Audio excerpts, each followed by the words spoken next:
इस क्रम में जो एक्सरसाइज 3.4 चल रहा था उसमें क्वेश्चन नंबर 2 में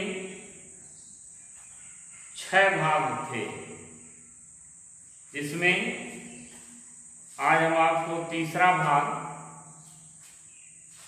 प्रश्न है 2 अंकों की संख्या से संबंधित। इबारती प्रश्न है जिससे 2 चर एक रैखिक समीकरण बनाना और फिर पूछी जाने वाली संख्या को बताना है। जैसा कि मैंने बताया था कि भिन्न से संबंधित प्रश्न हो या ज्यामितीय आकृतियों से संबंधित प्रश्न हो, कोई भी प्रश्न हो,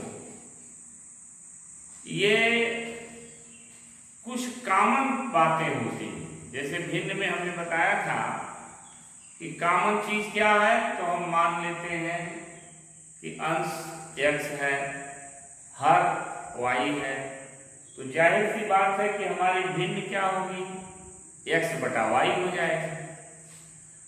इस तरह से 2 अंकों की संख्या, 2 अंकों की संख्या में इकाई का अंक होता है, दहाई का अंक होता है। तो यहां पर इस तरह से मानेंगे, माना दहाई का अंक x, इकाई का अंक y, या आप इकाई को x, दहाई को y मान सकते हैं, कोई दिक्कत नहीं। नियम का प्रयोग करेंगे। अब जब अंकों का योग लिखना हो, अंकों का योग, तो x प्लस y होगा,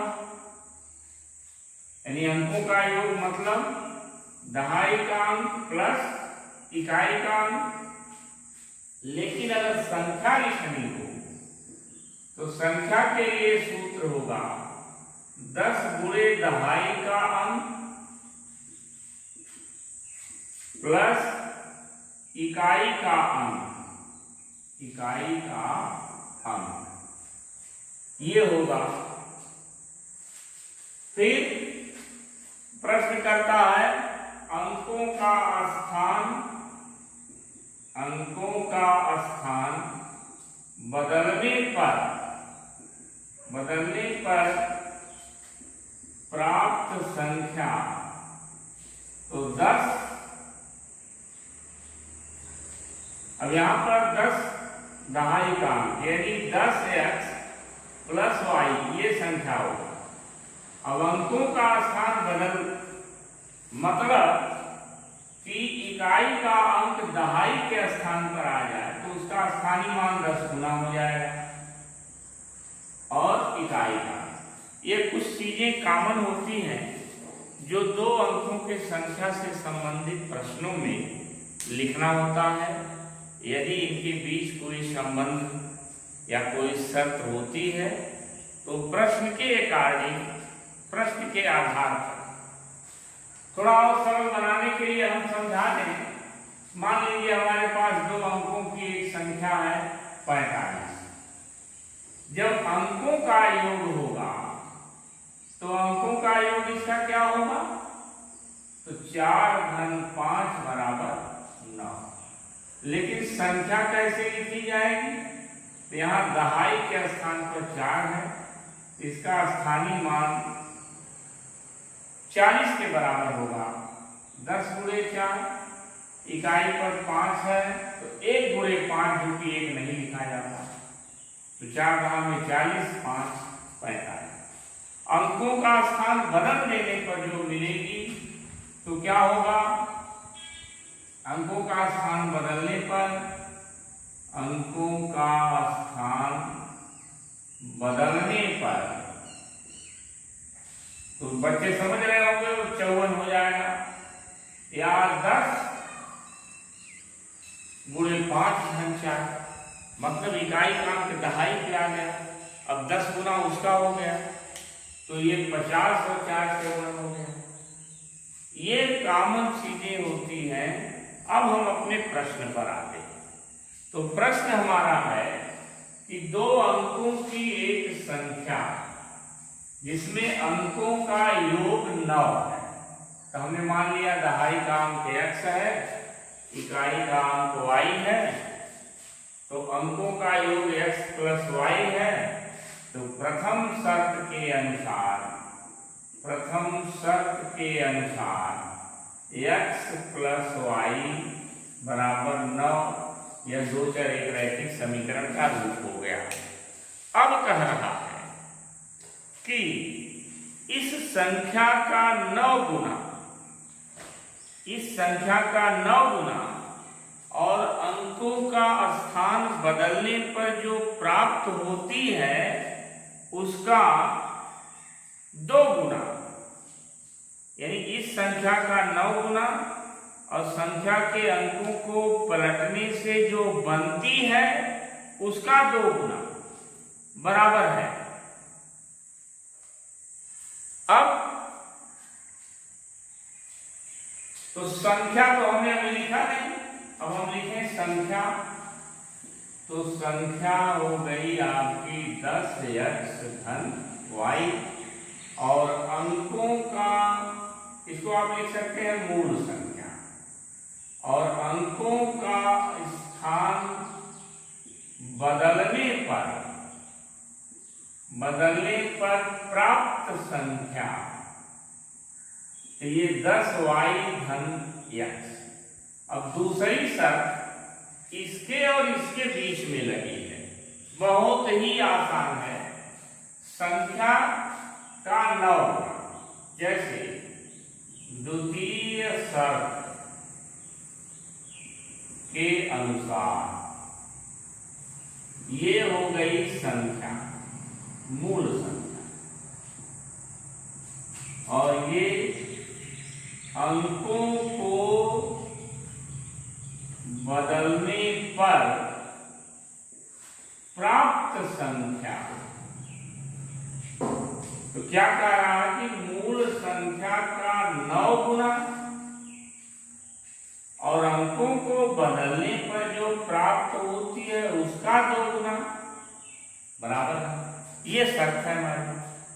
तो ये हो जाएगा 9 गुणे मूल संख्या क्या है 10x धन y, और इधर 2 गुणे अंकों को बदलने पर 10y धन x। सरल करेंगे 90x धन 9y 20y धन 2x। पक्षांतर करिए 90x माइनस 2x धन 9y माइनस 20y बराबर में 0 हो जाए। अब 88x माइनस 11y बराबर 0। ध्यान देंगे 90 से 2 घट जाएगा, ये सजाती पद है, बड़ा पद बड़ा है, ये सजाती पदों में बड़े का चिन्ह आता है, ये सब बहुत प्राइमरी स्तर की चीजें हो जाएगी। अब आप 11 से भाग देंगे, 11 से भाग देने पर समीकरण हमारा 8x ऋण y बराबर 0, ये हो गया समीकरण नंबर 2। अब इन दोनों समीकरणों को हल करने के बाद जब हम दोनों को हल करते हैं तो यहां हल करना आसान होगा। x प्लस y बराबर 9, 8x माइनस y बराबर 0। विलोपन के लिए न तो कोई गुणा करना है न कोई चिन्ह बदलना है, सीधे हम जोड़ देंगे। जब आप जोड़ेंगे तो जोड़ने पर यानी समीकरण 1 और 2 को जोड़ने पर ये y का विलोपन हुआ, 9x बराबर 9, तो x बराबर 1। x का मान समीकरण 1 में रखिए आप, तो 1 धन y बराबर 9, तो y बराबर 9 माइनस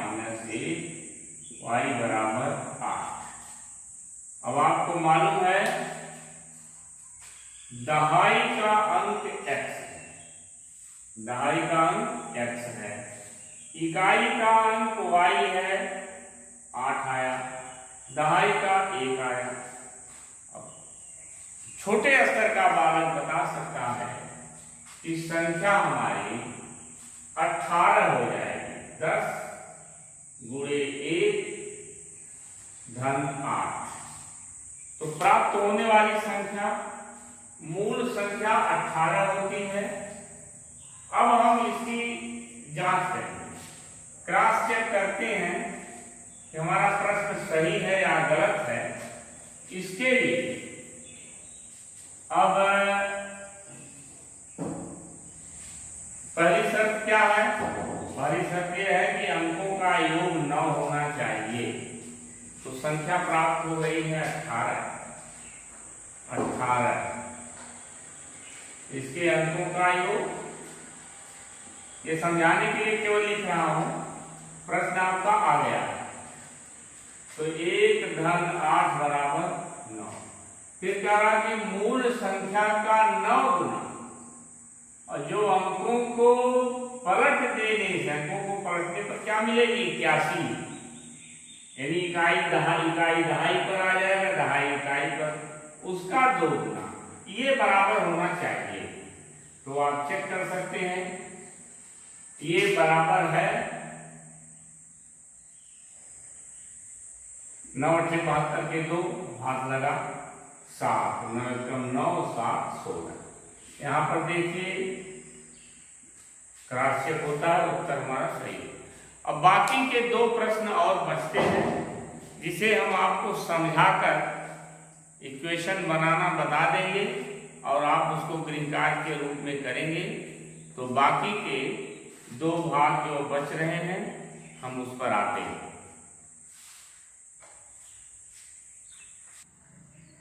बाकी के 2 प्रश्न हैं। यद्यपि प्रश्न का पूरा सारांश मैंने लिख दिया है, हम इक्वेशन समझा दे रहे हैं, आप गृह कार्य के रूप में इसको ले लीजिएगा। पहला प्रश्न है कि 2000 रुपया के लिए मीना 2000 रुपया लेने के लिए बैंक में जाती है और वो कैशियर से कहती है हमें 50 और 100 के नोट दीजिए। कुल नोटों की संख्या 25 है। अब इस 25 में कितने 50 के नोट हैं, कितने 100 के नोट, ये नहीं मालूम है। कुल मूल्य 2000 रुपया है और कुल नोट उसको 25 नोट प्राप्त होते हैं। आपको बताना है कि 50 के कितने नोट मिले और 100 के कितने नोट। तो यहां पर आप लिखेंगे कि माना 50 रुपए के X नोट है और 100 रुपए के Y नोट प्राप्त होते हैं उसको। तो पहली शर्त है, प्रथम शर्त, कुल नोटों की संख्या 25 है, तो x प्लस वाई बराबर 25 हो जाएगा। ये इक्वेशन नंबर 1। लेकिन कुल नोटों का दाम 2000 रुपया है, तो अगर वो 50 रुपए के x नोट निकालती है तो द्वितीय शर्त में जब आप लिखते हैं तो 50 रुपए के x नोट हैं तो उसका दाम हो जाएगा 50x। तो 50x और 100 रुपए के y नोट हैं तो 100y। ये सब मूल्य 2000 रुपए के बराबर है। अब ये समीकरण सरल हो सकता है, आप इसको 50 से भाग दे सकते हैं। जब 50 से भाग देंगे तो x धन 2y बराबर, और जब इसको 50 से डिवाइड करेंगे तो ये एक जीरो से कैंसिल हो जाएगा 40। अब यहाँ पर ये इक्वेशन आप आसानी से सॉल्व करेंगे। जो x का मान आएगा 50 के नोटों की संख्या होगी, जो y का मान आएगा वो 100 के नोटों की संख्या आ जाएगी। अब अगले सवाल में कह रहा है कि पुस्तकालय, एक पुस्तकालय है जहां किराए पर पुस्तकें मिलती हैं और उसका नियम है कि 3 दिन का किराया नियत, इसका मतलब एक नियत किराया देकर आप 3 दिन तक पुस्तक पढ़ सकते हैं। इसके बाद जब आगे बढ़ेंगे तो प्रतिदिन का अलग से किराया एक रेट के हिसाब से या इतना रुपया एक दिन का लिया जाएगा। तो शर्त दोनों हमने एक लाइन में बना लिया है। ये 60 में और पूरा सारांश मैंने लिखा है। सरिता 7 दिन के लिए पुस्तक लेती है, कुल 27 रुपया देती है। अब 7 दिन में 3 दिन का किराया तो नियत हो गया। अब कितने दिन बचे? 4 दिन। तो हमने मान लिया कि 1 दिन का किराया y रुपया है। तो सवाल लगाएंगे, माना नियत किराया x रुपया और प्रतिदिन अतिरिक्त y रुपया, यानी 3 दिन का नियत रहेगा और 3 दिन से अधिक कितने दिन होंगे, 1 दिन का हमने y मान लिया। अब आप बता सकते हैं कि जब 7 दिन के लिए वो पुस्तक ले रही है तो इसमें 3 दिन का किराया तो x में शामिल है, बाकी 4 दिन का तो प्रतिदिन अतिरिक्त का y रुपया है। तो प्रथम शर्त में हम लिखेंगे x, ये 3 दिन का हो गया तो 7 से 3 घट जाएगा, 4 दिन का 4y, और सब मिला के वो कितना दे रही है? 27 रुपया दे रही है। लेकिन जब सुशील उस पुस्तक को 5 दिन के लिए लेती है तो द्वितीय शर्त मैं समझता हूं कि अधिक बच्चे समझ गए होंगे। ये 3 दिन, जहां मैंने x लिखा ये 3 दिन का नियत किराया x रुपया, यहां मैं लिख दे रहा हूं 3 दिन का।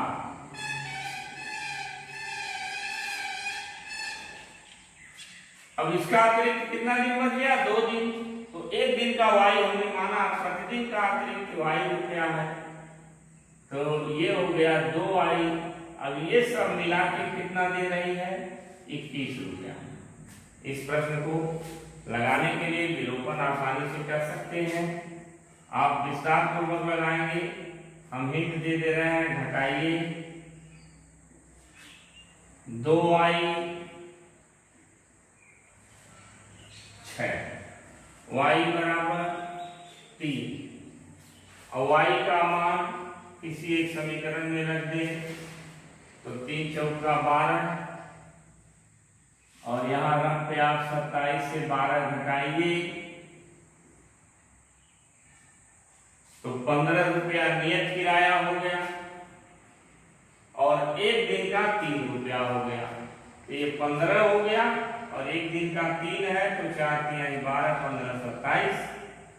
फिर यहाँ पर 15 रुपया हो गया, 3 दिन का नियत किराया, क्रॉस चेक करते हैं तो, और ये 6 15 6 21।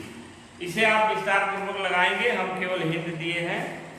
और यह दोनों सवाल इसके अतिरिक्त अन्य संसाधन से इस पर आधारित प्रश्न मिले उसे आप जिम्मेदारी से खोजकर अपने अभ्यास को बढ़ाइए, मेहनत से पढ़िए। आपके लिए ढेर सारी शुभकामनाएं। बहुत बहुत धन्यवाद। नमस्कार।